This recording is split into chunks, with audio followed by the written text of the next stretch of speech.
My grandmother died at dawn. My own parents knew by 7 a.m. and let me find out from a neighbor 9 hours later.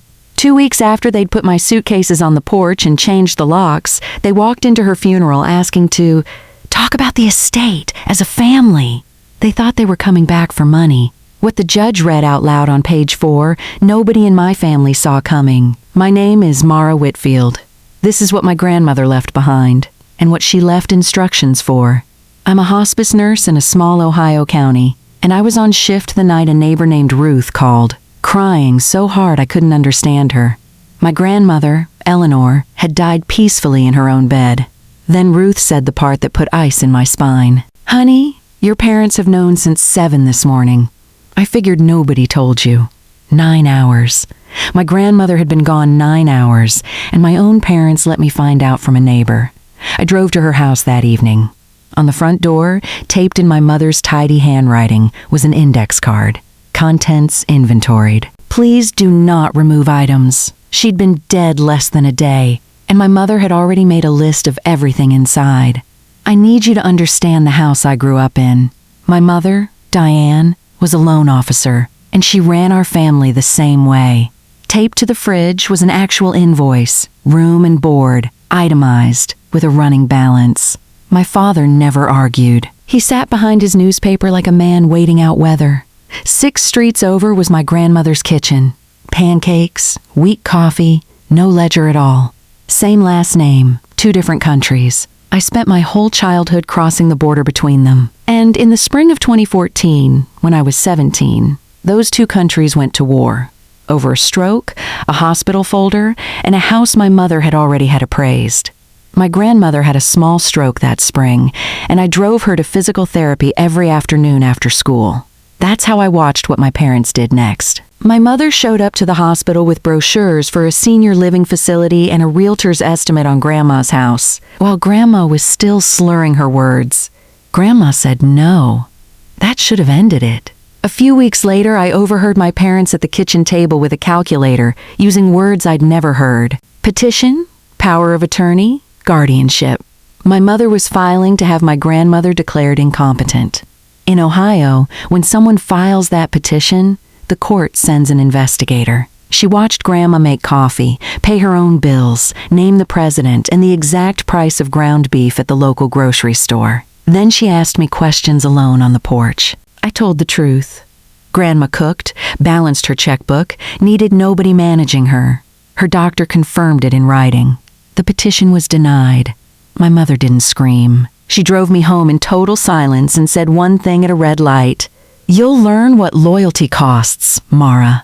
I thought it was just something bitter people say. 2 months later, I found out it was an invoice, and it had my name on it. 2 weeks after my 18th birthday, I came home from my shift and my key didn't work. 2 suitcases sat on the mat, my backpack on top like a bow. My mother opened the door with the chain still on. "You made your choice in that courtroom," she said. "Family is a ledger, Mara, and you are deep in the red." The door closed. The deadbolt turned. I walked 6 streets in the October dark and knocked on my grandmother's door at 11 at night. She looked at me, looked at the suitcases, and asked nothing. She just flipped a switch, and the porch light came on, warm and yellow. "Love doesn't keep books, honey," she said. "It keeps a light on." That light burned every single evening for the rest of her life. The next 10 years were long, not cinematic. I put myself through nursing school. At 19, 13 months into that silence, I broke. Drove myself to the county hospital and signed myself into the behavioral health unit for 72 hours, alone. I told no one, not even her. I came out with one rule carved permanently into me. Need nothing, owe nothing. 10 good years followed. Then, in the fall of 2024, my grandmother's heart failed. End stage. She chose hospice at home, and, because life enjoys irony, the case went to the very agency I worked for, though never to me directly.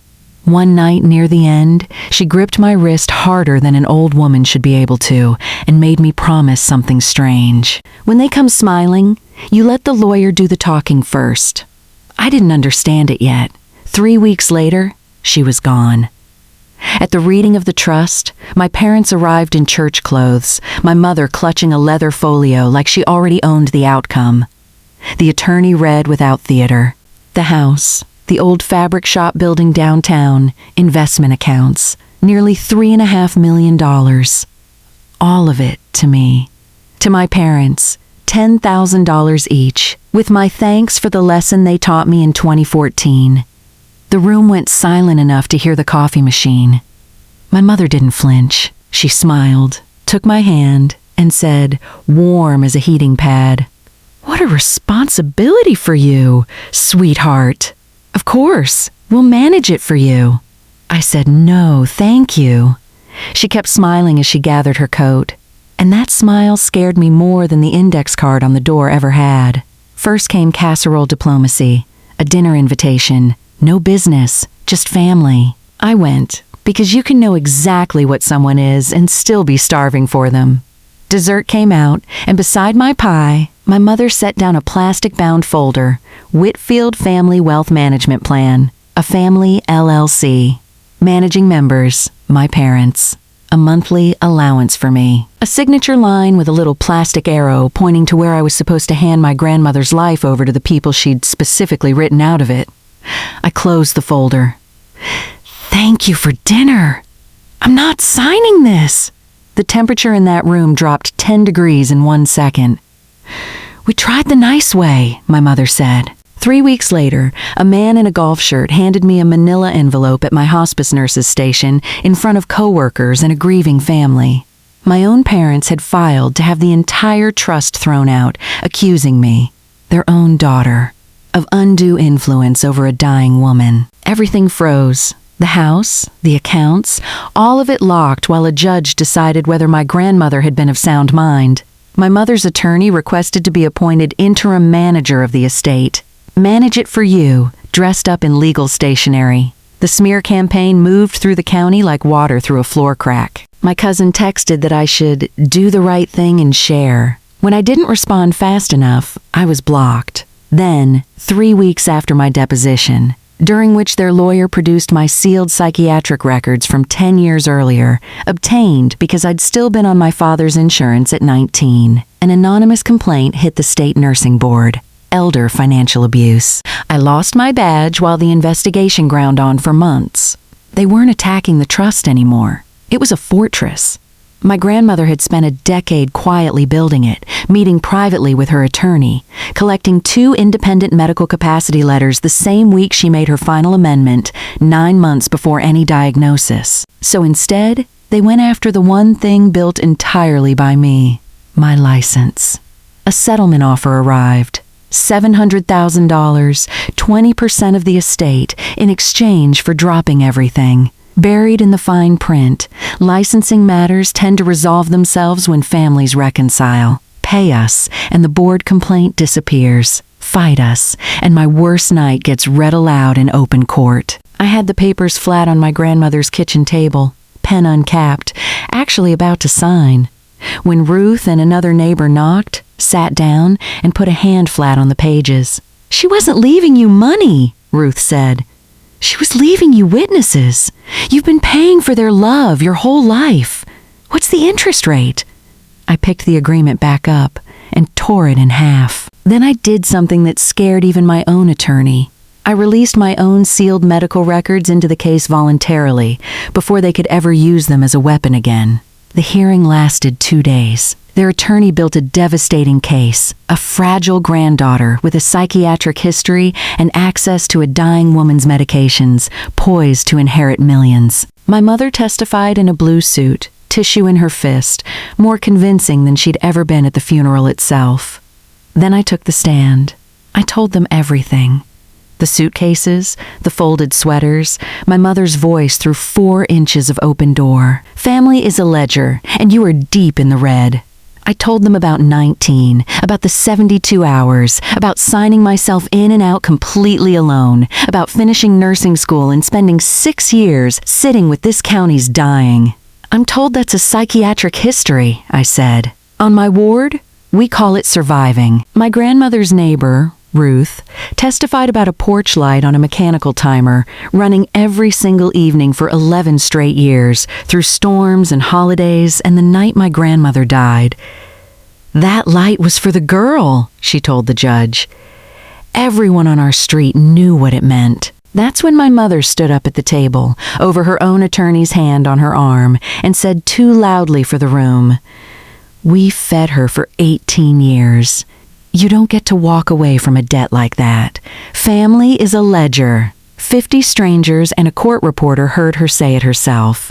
The judge denied the petition entirely, with prejudice. No evidence of undue influence, abundant evidence. The trust was a direct, years-long response to my parents' own conduct.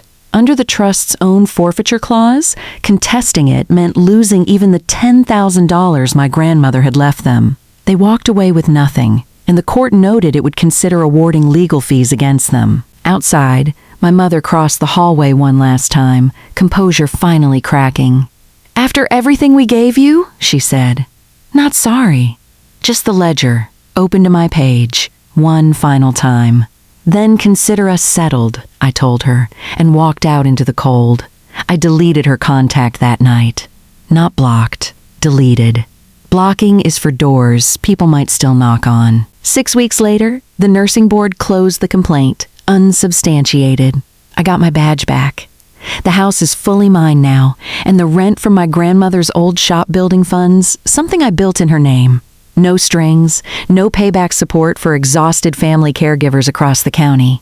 Last spring, my father sent one envelope, a check refunding, to the dollar, every cent of room and board he'd ever charged me as a teenager, with a sticky note that said I'm sorry.